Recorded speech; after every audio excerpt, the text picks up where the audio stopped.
Hello, for those that don't know me, which is all of you. My name's Jared Atkins. I want to take a few minutes of your time to talk to you a little bit about my life and why I'm making this video. I live in a very rural, small town, southern Indiana. I live in a county full of Germans called Dubois County, which is funny because if you look at it, it should be pronounced Dubois, which would be French, but it's Dubois County. 2.5, 3 hours south of Indy. I can be in Cincinnati in 3 hours, St. Louis in 3 hours, Nashville in 2 to 3 hours. I can be in Louisville, Kentucky in about an hour. I can be in Evansville, Indiana, or Owensboro, Kentucky, 45 minutes to an hour. So I'm in a real good spot where I'm at. Right across the county line, 15 minutes away, is Santa Claus, Indiana.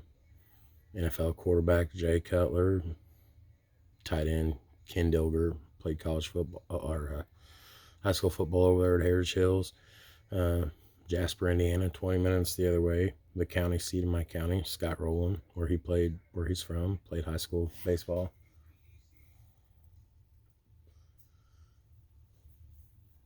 But at any rate, I want to take a few minutes to talk to you guys tonight.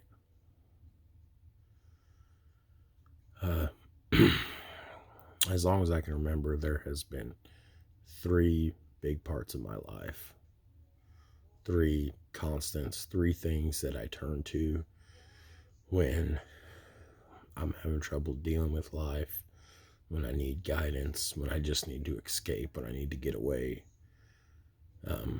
Those 3 things being my faith, first and foremost. Baptized Catholic, raised Catholic. To me, and this isn't a religious post, to me, I've said before, Catholicism and Christianity are basically one and the same, to me, in my mind. That's why Christianity covers Catholic, So you don't get asked if you're Catholic more often than not. You get asked if you're Christian. But my faith, pro wrestling, and music, not necessarily in that order. And going back to the summer of 2002, prior to the fall of 2002, so that would have been my 8th grade graduation going into my freshman year of high school, I started writing songs, predominantly rap songs, but I would write other songs. I would write country, I would write gospel, rock, alternative rock. I just love music. I listen to my musical taste, for those that know me. I always say my musical taste is a bottle of Heinz 57, which has always been my inside joke. Heinz 57, a little bit of everything in there, you know what I'm saying? That's, and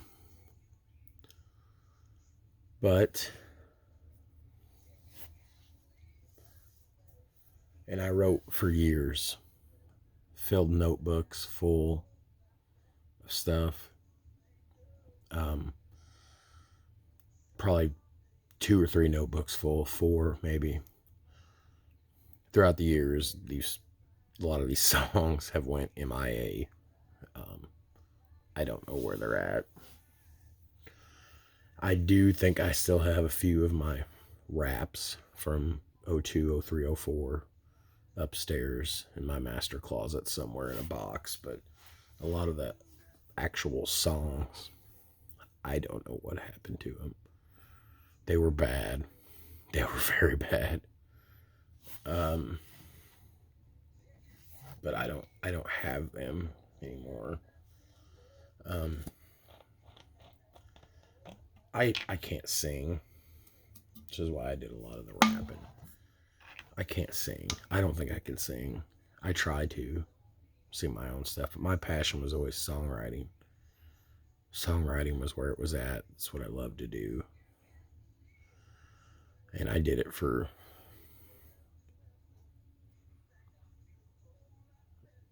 11 years, 10 years maybe. I set my pens down, my notebook down probably in it was 2013. When I met my ex-wife, which, I mean, she's my ex-wife now. She was pregnant with our daughter. Um, and I didn't touch him for a while. Um, the last 2 years of my life has been filled with a lot of ups and downs. I went through vehicles left and right because I was always trying to hold on, to get by. I had a good job. I was working in an iron foundry, making cast iron brake drums and brake rotors and other parts for the automotive and agriculture industry. I did that for 10 years. For a long time, we worked 12 straight 12-hour days, every other weekend off, 4 days off a month. So I stopped writing because I was working. Then we went to a swing shift where I would work 2 12s on days, 24 hours off, 2 12 on nights, 2 days off, which was really more like a day and a half off when you consider that second day I had to be back in my routine to go to work early the next morning. I had a good job. My wife, ex-wife, she stayed home to take care of the kids. Child care is a big thing. 20-something dollars an hour don't go far when it's only income. But I try to hold on. Vehicle's breaking down. My marriage falling apart. And February 4th, 2019, last year, so coming up on almost 2 years ago, I attempted suicide. I was put on a 72-hour psych hold in a hospital. Apparently, I tried to commit suicide again, which I don't know if you've ever been on the psych ward of a hospital. You have to be very determined to try to kill yourself because you're in a room basically where you're free of all those things. But if a determined person is going to be determined, yeah. Some details of that day I will never remember. It's been suppressed out of my memory. But apparently I tried to commit suicide again that night in the hospital. So the first 24 hours I was in there, I was restrained to a bed. The other 2 days, my restraints were released. Talk about a very degrading experience. They tried to catheter me. I kicked the shit out of them. Then you talk about a belittling experience to have, 2 women, having to hold your junk so you can urinate into the equivalent of a pee jug because you refuse to be cathetered and they're not going to fight with you. Would have been easier just to let them do the cathetering. Would have been less humiliating. Anyways, I'm rambling, but so I've went through a lot in the last couple of years, and then I won't say nothing bad about my ex-wife. She is a good mother. We just didn't work out. We're learning now, after a lot of arguments the last couple of years, that we get along better as co-parents than we did as spouses. September of this past year, I lost my job after 10 years. It was all the stress of everything going on in my life. I like to say I stepped on my own dick quite a bit. I lost my job. My best friend builds houses and whatnot, log cabins. And I think he was worried I was going to try to off myself again, which if I try to put myself back in September of last year again, my mindset at the time probably was, yeah, I was going to try it again. So he took me out on the road with him. We left for 2 months, a month and a half. We went and built a log cabin in Clarksville, Tennessee, about 2.5 hours from home. And it was good. I got to work for my best friend every day. He put me on the payroll. I was only making $500 a week, but I was out away from home, which really hurt. I didn't get to see the kids, but I needed that break. I needed to get away. And it was at that time that I had met a girl local from here at home. She lived just outside of Evansville on Newburgh, Indiana. So it would still take me 45 minutes to an hour to get to her house, but she was local. And you always heard the term opposites attract, and it's never been more true. Me and this girl, I don't even think I had a connection like that with my children's mother. She was so far left liberal, I was so far right conservative, but we worked, we gelled, it fucking clicked, you know. Wonderful woman. All I heard from her was that she wanted my divorce to be final. And I know I'm rambling. I'll get to the reason behind this video, but I want her to. I don't know how many people's gonna see this video, or maybe if this goes the way I want, they'll see it later on down the road. But just hang with me, please. But me and this girl,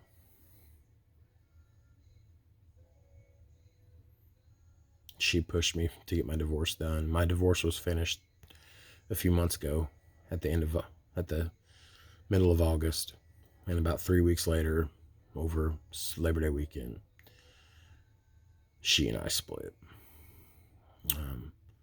We're no longer on speaking terms. She's blocked me on social media. I've reached out a time or two, and it's went south. And I get it. It hurts. I've understood now that sometimes you just don't get closure. I still have some of her things here. I've tried giving them back. She has some of my stuff. She wouldn't meet with me to give them back. She kept them for months, and then finally a couple weeks ago, she dropped them off at my best friend's house, who lived not far from her. Just wouldn't even bring them in the house, wouldn't even knock on their door, just set them in the yard in the rain.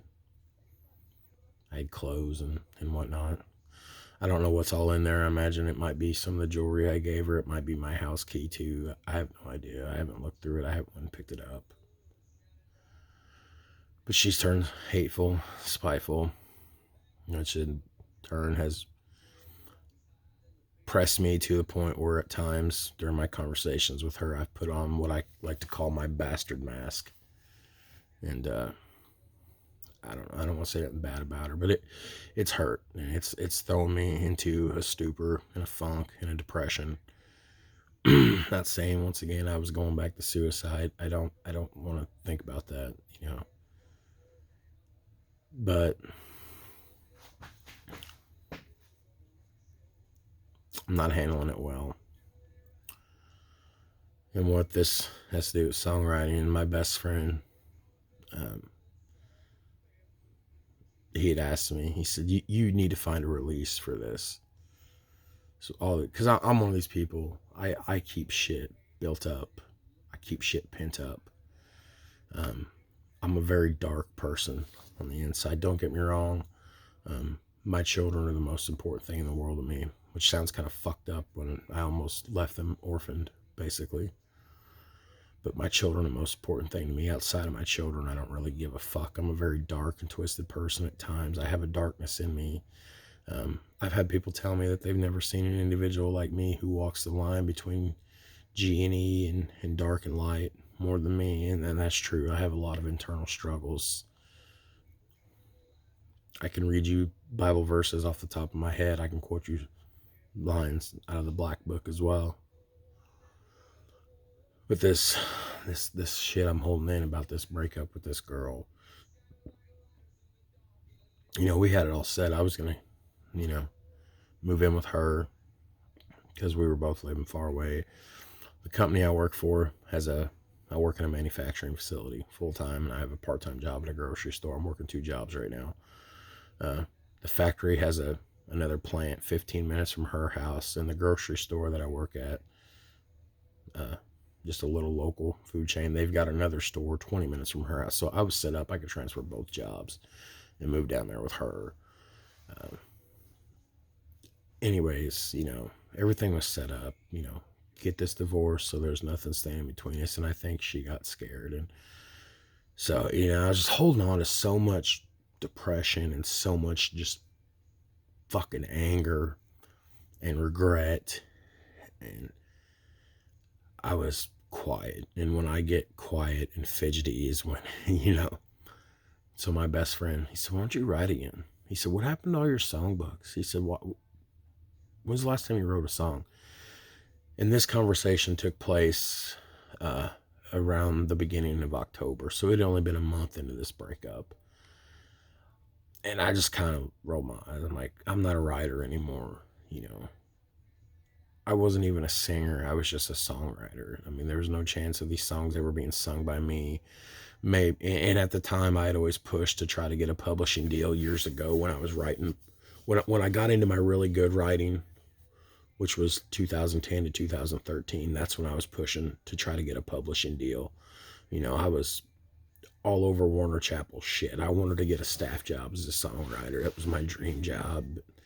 Even if that didn't happen, if I could just get a song out there and get a little mailbox money, get something cut, get something of mine out there. But life changes, marriage, children, mortgages, working so much that you're tired to do it, so when he had asked about my songbooks at the beginning of October, I said, all I've really got left is what I kept. Because like I said, some of it, I have no idea where they are. I've moved a couple of times since my wife and I ex-wife got together. And I knew I had probably 10 to 15 songs left finished and probably another 10 that were unfinished. So I knew I had probably 20 to 25 songs. The ones I consider my best ones or ones with most potential. I had them stashed away somewhere, which I found them. And he said, you need to write.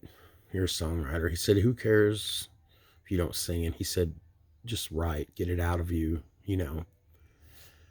And I laughed it off. That conversation took place on like a Tuesday or Wednesday night. Right now at the factory, ever since COVID has hit, we've took a toll on hours. There's no overtime right now. We were on 40 since 4th of July weekend. Now we're working less than 40 a week. We're hitting 32 up to 36. At the most you're working 4 9-hour days, so no more than 36. So Fridays essentially became Friday. And I woke up at like a couple days later because I had thought about what he had told me, and it just kind of ran around in my head for a few days, And I had woke up on a Thursday morning at like 2 a.m. The bed was sweated wet. And I should preface this by saying that as long as I can remember, since I've been a teenager, I used to stay up late even in school. Since I've been about 15 years old, I have generally ran on 4 to 5 hours of sleep a night. If I was in high school, getting up at 7 a.m., I'd go to bed by 1 or 2, 3. I'm an adult working. I go to bed about 11, 12, 1. I'm up at 4 or 5. I function on little sleep. But in recent years,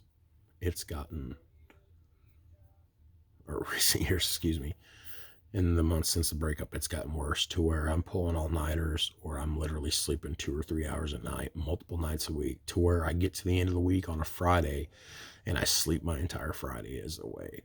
Like, I can't get out of bed on Friday mornings. I can't tell you how many Fridays in a row it's happened now, or probably 7 out of the last 9 Fridays I have slept completely away. Nothing gets accomplished, and I'm up finally ready to go for the day by 4 o'clock on a Friday afternoon. It's bad. So, and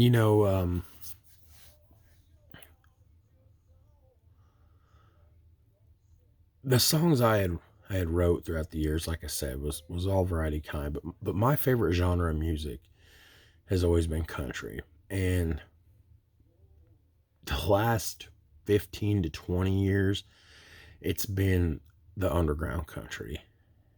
And it's been the Hank 3 type of music. Hank Williams III, his debut album, 99, Rising Outlaw. I was 12 years old. Ever since then, that's been my guy. Even though that version of Hank 3 and the version of Hank 3 now is 2 different people, because that was Mike Curb's version on Curb Records, but still, essentially it's the same person. And Hank's been a leader of this underground movement, and I classify a lot of shit in that. I always like to phrase it the underground, independent, grassroots, anti-mainstream, anti-Nashville, raw and real, tried and true, real to the feels, just outlaw country, hellbilly bluegrass, a little bit of blended folk metal. And I'm talking artists in this like Hank 3, Jackson Taylor in the center, Shooter Jennings, Lucky Tub, Ryan Bingham, Tyler Childers, Stapleton, Sturgill, Builders and the Butchers, Justin Town Earls, Phantom of the Black Hills, High Lonesome, Devil Makes 3, Goddamn Gallows, 357 String Band, Steel Drivers. I mean, I could go on. Fucking Bob Wayne and the Outlaw Carnies. And my best friend, and remember that, he hates country. He don't listen to country more. He goes, why not write a song along that line? All right. So he said, you just need to write. You need to get this shit out of you. And, excuse me here. This is my crack right here.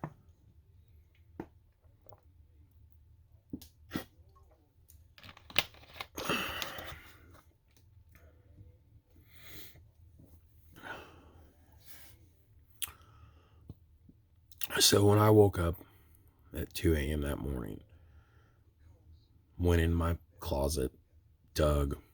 Of course, I found the old raps, but I did find the 20 to 25 songs that meant the most to me. What I do is I write them in a notebook and then I rip them out, 3-hole, and I put them in a binder. And the kids had found my binder over the years, and it was all marked up and whatnot. So I'm like, man, if I'm gonna do this, I'm gonna get me a new binder just so it looks pretty, a new notebook and everything. And I went to the dollar store and I had bought some stuff. And like I said, I've got a lot in me the last 2 years, but it's really hit me about this breakup, And I started writing a song. And I got the first verse nailed down within minutes.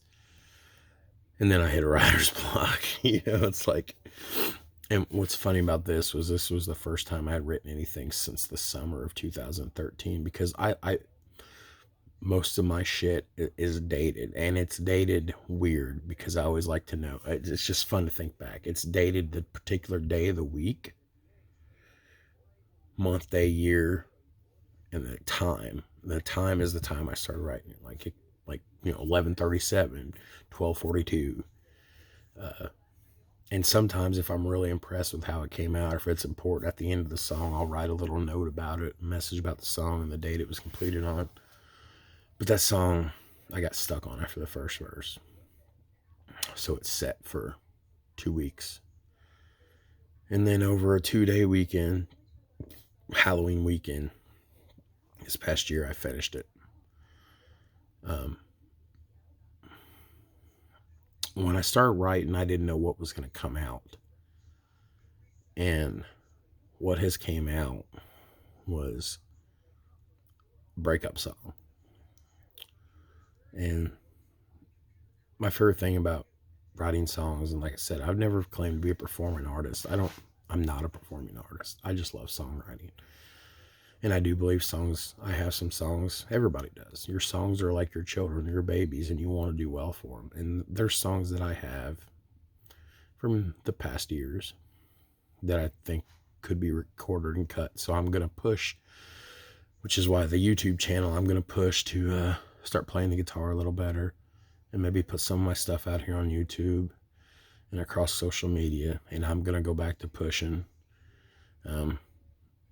There is Nashville publishers out there, and some of my songs that aren't exactly country. There's publishers out there that do accept unsolicited demos.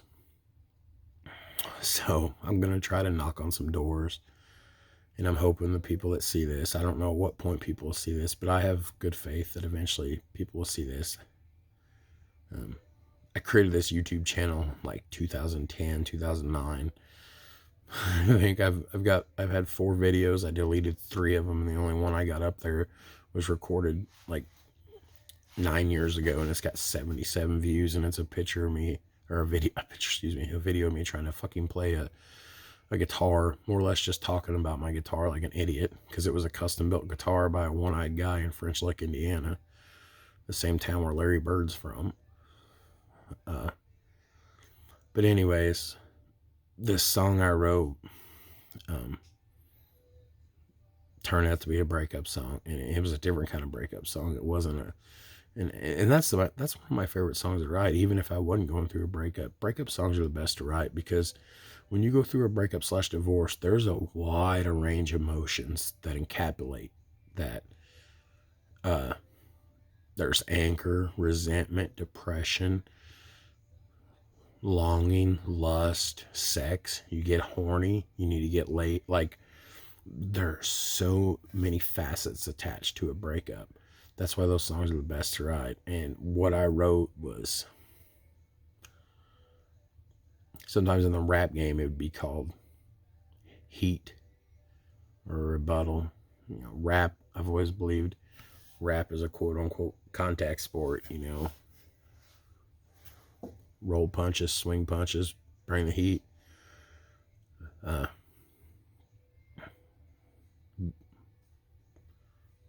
But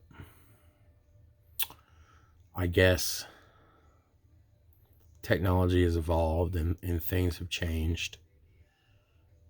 A lot of artists are getting discovered now off of YouTube. And like I said, I don't think I can sing. Obviously, I'm too fat and white. I don't know why I said white. I'm too fat and ugly, I should have said. I'm not marketable. I'm not a performing artist, but we'll see what happens. I mainly just want to sing some of my songs to get noticed, because I want songs to get cut. I'm going to be looking into trying to get to some home demoing. I'm sitting in my man cave in my basement right now. This used to be my workshop. I run a golf ball business on the side on Facebook called Watery Grave Golf, where I used to hunt and fish for golf balls. And this used to be my shop where I would, clean up the clubs. And eventually I was going to get into club making, and I still want to do that. But this is my focus now. And ever since I wrote that song, I've been writing more and more. And there's songs I want to write. And now something has happened that never happened before when I was writing. I'm hearing songs on the radio now that I want to write rebuttals to. Kind of like I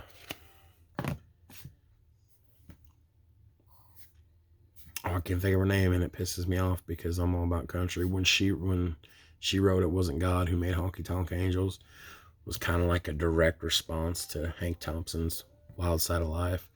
I'm hearing songs now that I'm like, there's more to that song. You could write a rebuttal to that.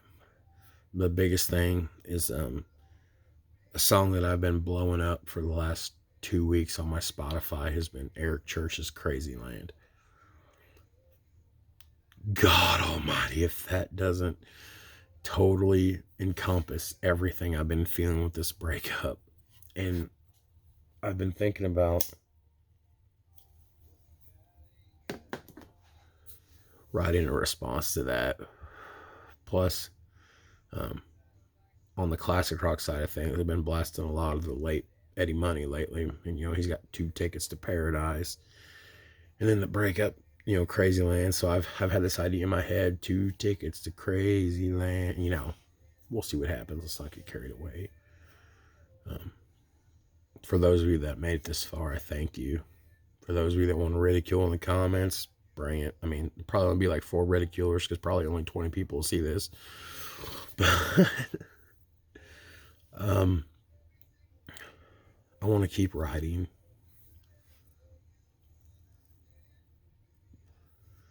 And I guess I'm going to try to put some of my stuff up here.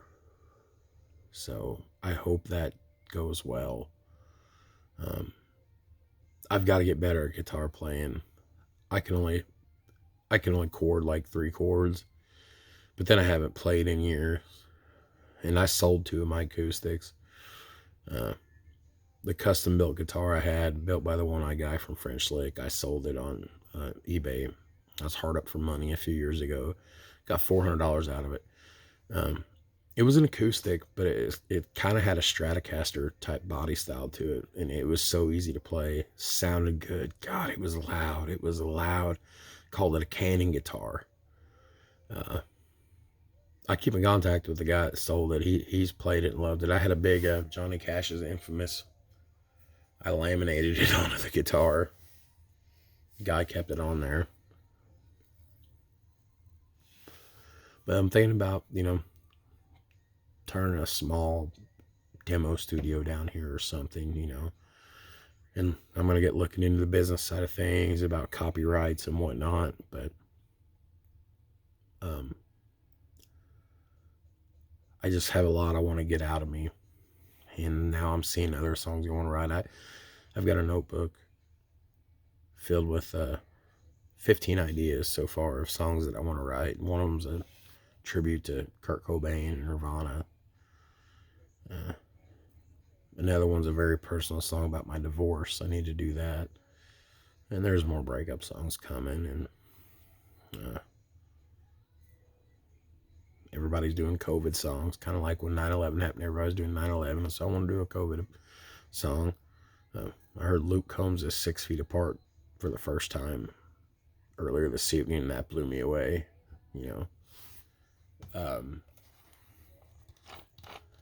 But yeah, I've taken 31 minutes of your guys' life that you'll never get back. So hopefully you don't hate me for that.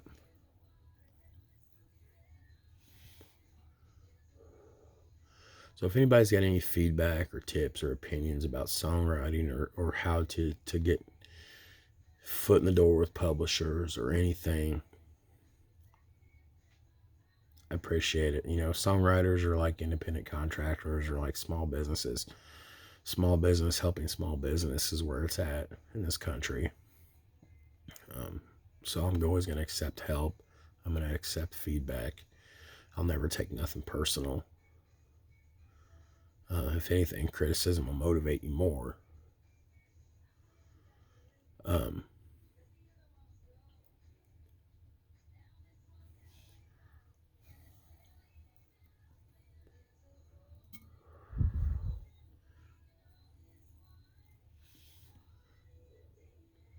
Trying to think of what else I want to say here.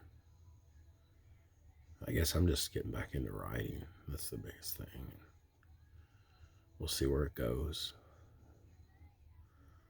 But anyways, getting back to the guitars, I'd sold 2 of my guitars, and then I had a Taylor. I bought myself in 2012 for my 25th birthday as a present to myself. I bought me an $800 Taylor from Guitar Center.